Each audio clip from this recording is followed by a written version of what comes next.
بسم اللہ الرحمن الرحیم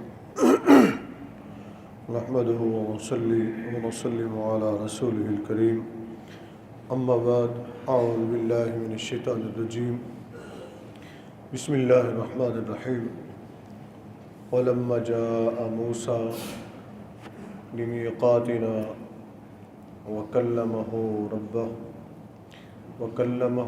ربه قال رب أرني أنظر إليك قال لن تراني ولكن انظر إلى الجبل فإن استقر مكانه فسوف تراني فلما تجلى ربه للجبل جعله دكا وخر موسى صعقا صدق اللہ العظیم وصدق رسول النبی الکریم الامین قال اللہ تبارک وتعالی فی شان حبیب ان اللہ وملائکتہ یصلون علی النبی یا ایہا الذین آمنوا صلوا علیہ وسلموا تسلیما الصلاة والسلام علیک یا سیدی یا رسول اللہ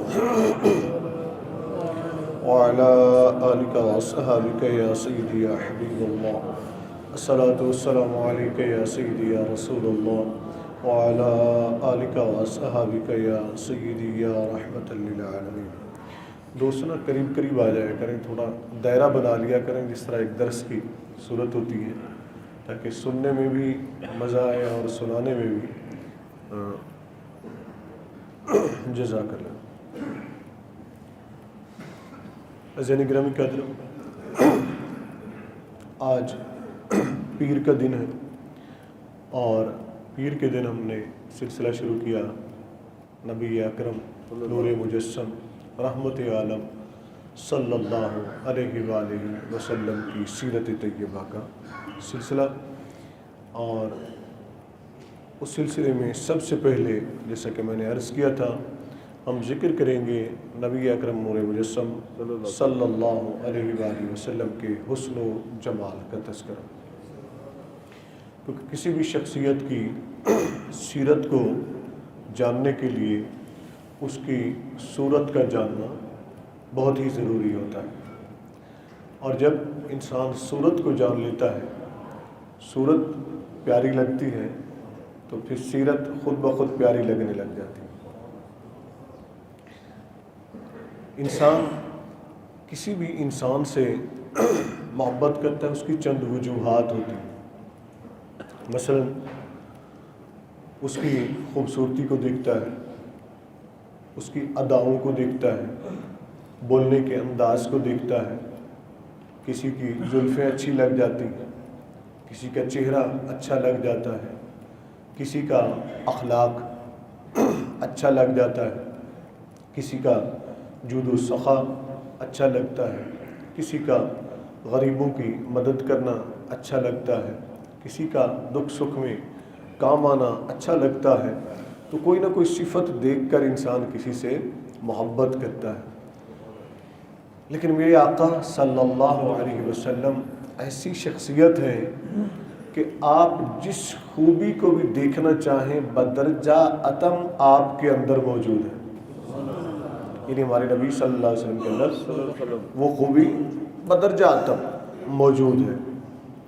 اس لیے دیکھنے والے جب نبی کریم صلی اللہ علیہ وسلم کو پہلی نظر دیکھا کرتے تھے تو بے ساختہ ان کی زبان سے نکلتا تھا کہ یہ چہرہ کسی جھوٹے کا نہیں ہو سکتا، صلی اللہ علیہ وسلم یہ چہرہ کسی جھوٹے کا نہیں ہو سکتا۔ لوگ اڑاتے تھے نا کہ محمد صلی اللہ علیہ وسلم نعوذ باللہ جھوٹ بولتا ہے یا جھوٹا ہے، اس طرح کی باتیں کرتے، تو جب دیکھنے والے آتے تھے نا وہ دیکھتے اور دیکھنے کے بعد فوراً کہتے کہ یہ چہرہ کسی کذاب کا، نعوذ باللہ کسی جھوٹے کا نہیں ہو سکتا ہے۔ بلکہ نبی کریم صلی اللہ علیہ وسلم کے حسن و جمال کو دیکھ کر لوگ مسلمان ہو جاتے تھے۔ اللہ نے ایسی خوبی عطا فرمائی ہمارے آقا صلی اللہ علیہ وسلم کے حسن و جمال کو، اور پھر اس حسن و جمال کے اندر ایسی خوبی بھی ہے کہ دو خوبیاں بڑی اہم نبی کریم صلی اللہ علیہ وسلم کے حسن و جمال میں۔ اگر دور سے کوئی آتا اور پہلی نظر دیکھتا تو وہ اس کے روب میں آ جاتا تھا، مرغوب ہو جاتا، دب جاتا تھا اس روب کے نیچے، اتنا روب تھا آقا علیہ الصلوۃ والسلام کے حسن مبارک کا، اتنا جاہ و جلال تھا۔ دوسری حیران کن بات یہ تھی، وہی جس کی وجہ سے مرعوب ہو رہے تھے، دب رہے تھے، جلال کی وجہ سے، جمال کی وجہ سے، جب اسی شخصیت کے پاس لوگ بیٹھتے تھے تو اس مسحور کن شخصیت کے پاس بیٹھ کر وہ اس کے دیوانے ہو جاتے تھے، اس حسن کے والا اور شیدا ہو جاتے تھے دیکھ کر۔ پھر اس کے بعد وہ کہا کرتے تھے کہ اس صورت کو جب دیکھ لیا تو اس کے بعد کچھ دیکھنے کی ضرورت نہیں ہے، اس کے بعد کوئی چیز دیکھنے کی ضرورت نہیں ہے۔ حسن اور خصوصاً حسن مطلق، حسن مطلق سے مراد میری اللہ رب العزت کے انوار و تجلیات ہے، اس کا حسن مطلق ہے۔ حسن دیکھنے کی تمنا ہر دور میں رہی ہے کہ حسن کو دیکھا جائے کہ حسن ہے کیا چیز۔ میں عام کسی انسان کی بات کروں تو وہ شاید اتنا زیادہ قابل قبول نہ ہو، میں نے اس لیے قرآن کریم کی سورۃ الاعراف میں سے ایک آیت مقدسہ تلاوت کرنے کا شرف حاصل کیا ہے، جس میں اللہ رب العزت کے بڑے جلیل القدر پیغمبر، بڑے جلال والے حضرت موسیٰ کلیم اللہ علیہ السلام کا ذکر ہے۔ حضرت موسیٰ علیہ السلام کا تذکرہ، رب کریم نے ارشاد فرمایا کہ موسیٰ علیہ السلام جب اپنے رب کے پاس میقات پر آئے تو انہوں نے اللہ رب العزت سے ایک التجا کی، ایک تمنا کی، ایک آرزو کی۔ وہ تمنا کیا تھی؟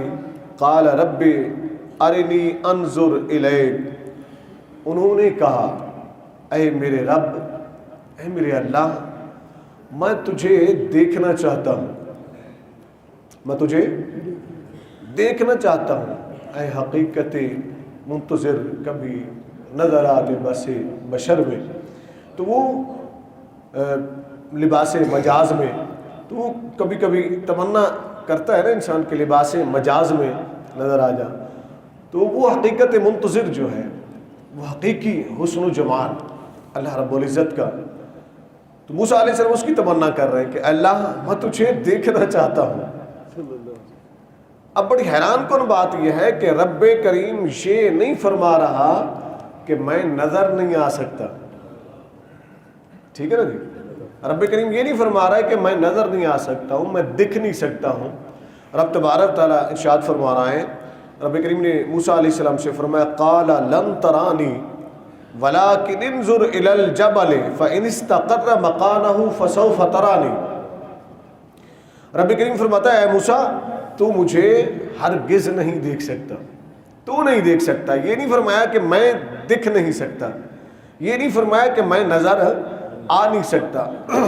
اب یہاں پر بعض مفسرین کرام نے بڑی تفصیل کے ساتھ لکھا بھی ہے، اور انہوں نے لکھا کہ موسیٰ علیہ السلام نے عرض کیا کہ اے مالک مولا، اگر تو مجھے نظر نہیں آتا تو پھر کس کو نظر آئے گا، پھر کس کو نظر آئے گا؟ تو رب کریم نے فرمایا میرے کلیم، کیا کسی یتیم کے حق پر نظر رکھنا جائز ہے؟ کسی یتیم کے حق پر نظر رکھنا جائز ہے؟ انہوں نے عرض کیا نہیں میرے مالک۔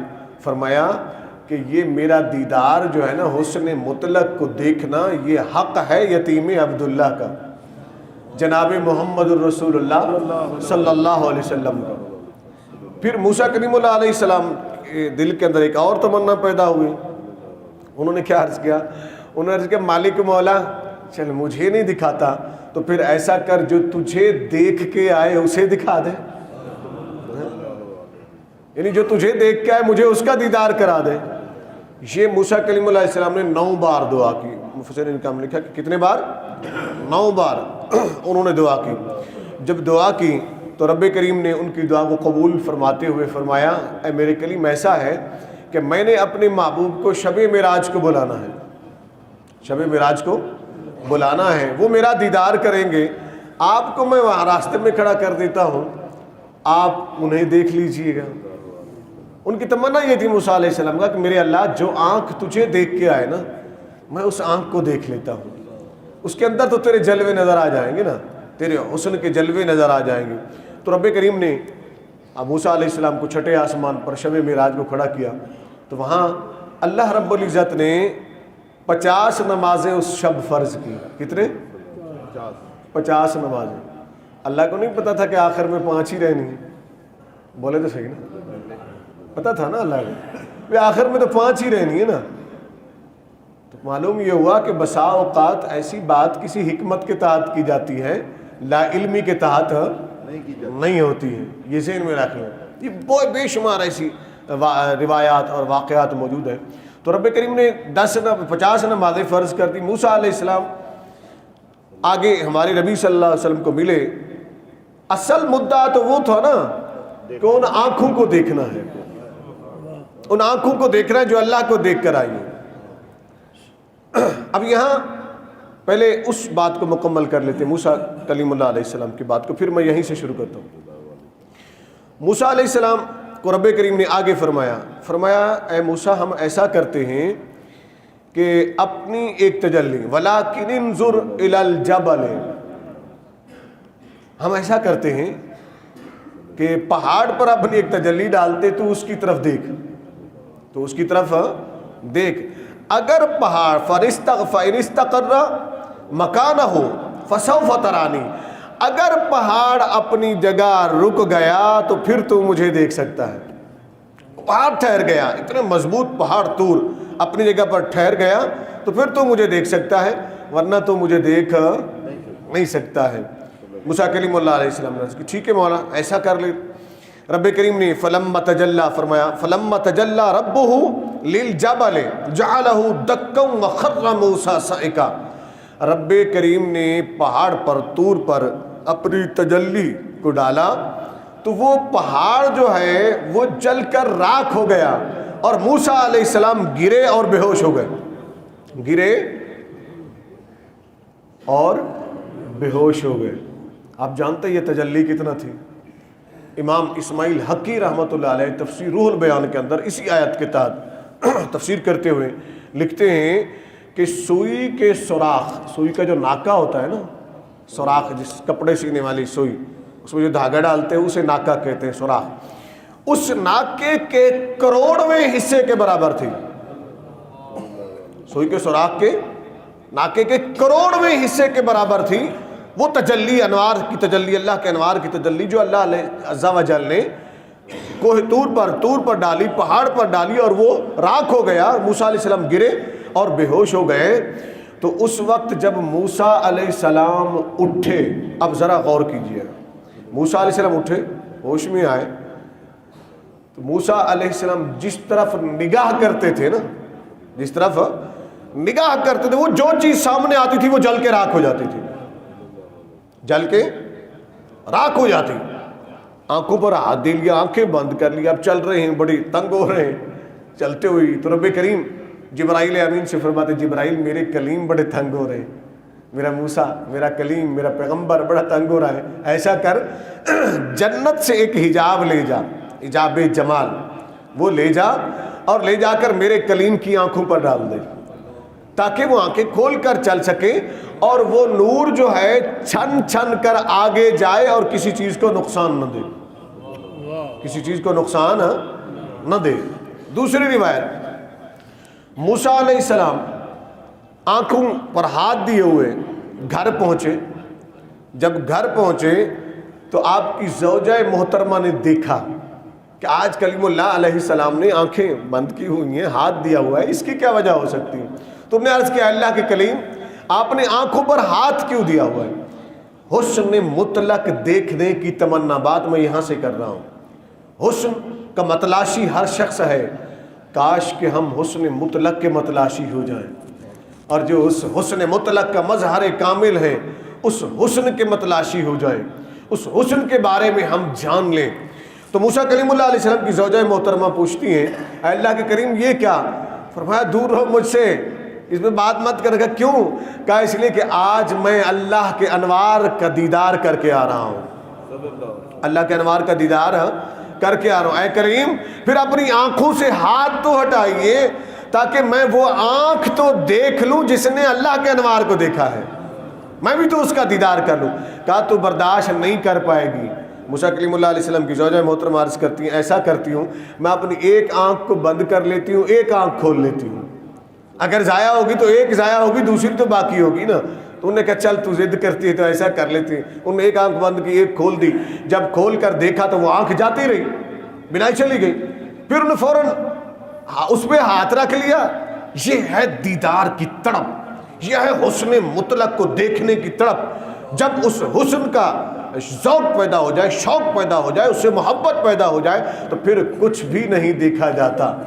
پھر یہ نہیں دیکھا جاتا کہ میرے ساتھ کیا ہو رہا ہے، پھر یہ دیکھا جاتا ہے کہ محبوب نظر آ جائے، محبوب کا حسن نظر آ جائے، اس کے جلوے نظر آ جائے، پھر یہ دیکھا جاتا ہے۔ پھر نہیں دیکھا جاتا کہ کون کانٹے برسا رہا ہے، پھر نہیں یہ دیکھا جاتا کہ کون کانٹوں بھری چھڑیاں برسا رہا ہے، پھر نہیں دیکھا جاتا کہ عرب کی تپتی ریت پر لٹایا جا رہا ہے، پھر نہیں دیکھا جاتا کہ گرم گرم پتھروں پر لٹایا جا رہا ہے، پھر نہیں دیکھا جاتا کہ گرم گرم پتھر لا کر سینے پر رکھ دیے جاتے ہیں، پھر نہیں دیکھا جاتا کہ سولی پر لٹکا دیا جاتا ہے، پھر نہیں دیکھا جاتا کہ جسم کو زخموں سے چھلنی کر دیا جاتا ہے، پھر نہیں دیکھا جاتا کہ آگ کے دہکتے انگاروں پر لٹا دیا گیا ہے۔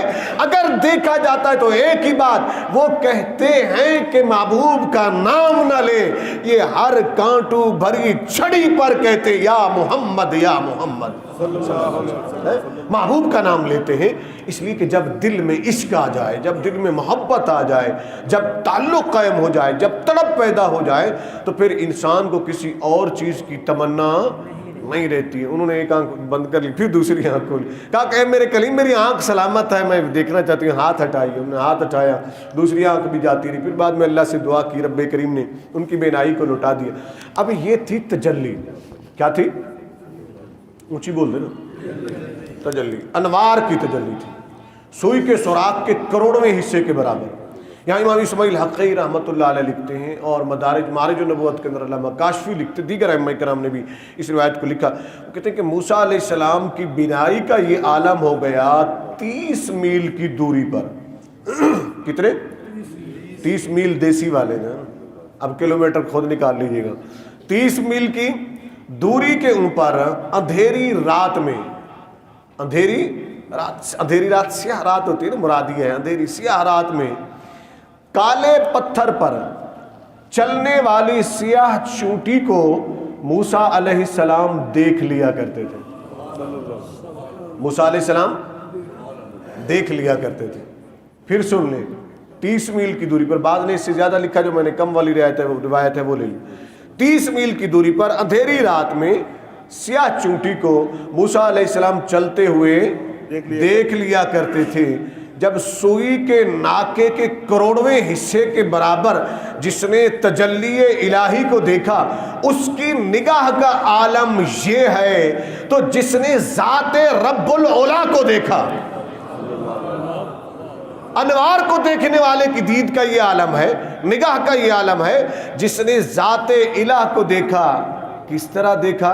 رب کریم فرماتے ہیں نہ نگاہ بھٹکی نہ ادھر ادھر ہوئی، نہ نگاہ بھٹکی نہ ادھر ادھر ہوئی۔ آقا کریم علیہ الصلوۃ والسلام ارشاد فرماتے ہیں رأیت ربی فی احسن صورتی، میں نے اپنے رب کو بہت ہی اچھی صورت میں دیکھا، بہت ہی اچھی صورت میں دیکھا۔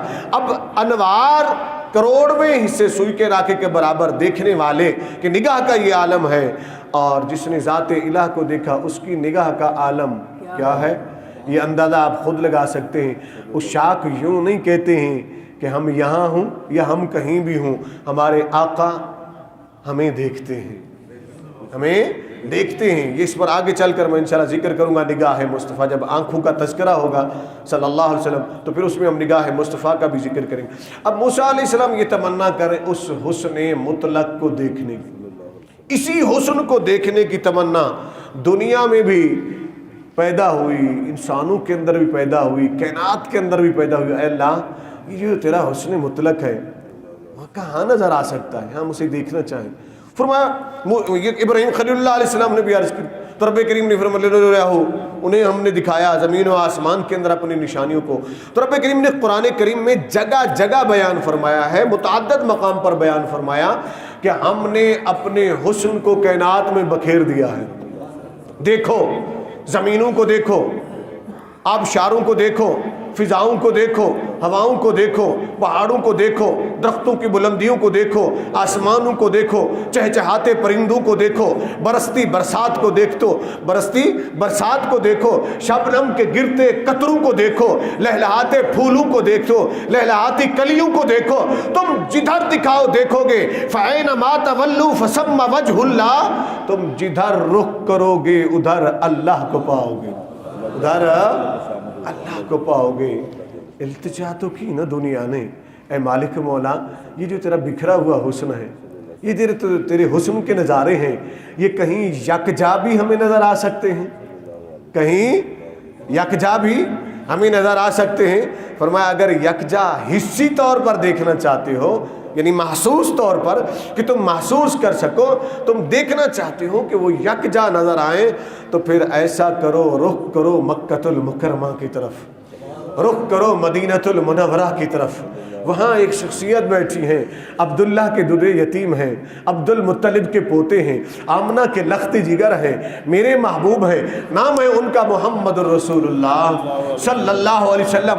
اگر حسن کو پھیلا دو تو کائنات بن جاتی ہے، عالمین بن جاتا ہے. اگر اس حسن کو سمیٹ کر حصی مانوی طور پر یکجا کر دو تو اس کا نام ذات مصطفیٰ بن جاتا ہے صلی اللہ علیہ وسلم. اس بکھرے ہوئے حسن کو یکجا دیکھنا چاہتے ہو تو محمد عربی صلی اللہ علیہ وسلم کا دیدار کرو. یہ حسن کیسا تھا، صحابہ کیسے دیکھتے تھے، اسی کو ہم جاری رکھیں گے. آخر میں ایک بات روایت سماعت فرما لیں. اب کیسے دیکھتے تھے صحابہ، اس میں سے ایک روایت میں پیش ابھی کر دینا چاہتا ہوں.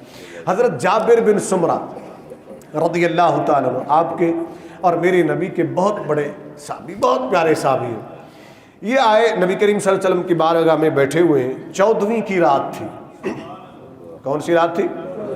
14ویں کی رات تھی.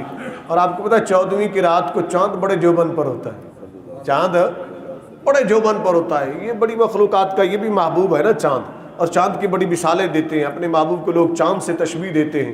میرے کریم آقا علیہ السلام کے حسن کے متعلق صحابہ سے جب پوچھا جاتا کہ بتائیے کہ آپ صلی اللہ علیہ وسلم کا حسن چہرہ اقدس تلوار کی مانند تھا. تلوار چمکدار ہوتی ہے نا، خوبصورت لگتی ہے، بڑی چمکتی ہے، لسکتی ہے.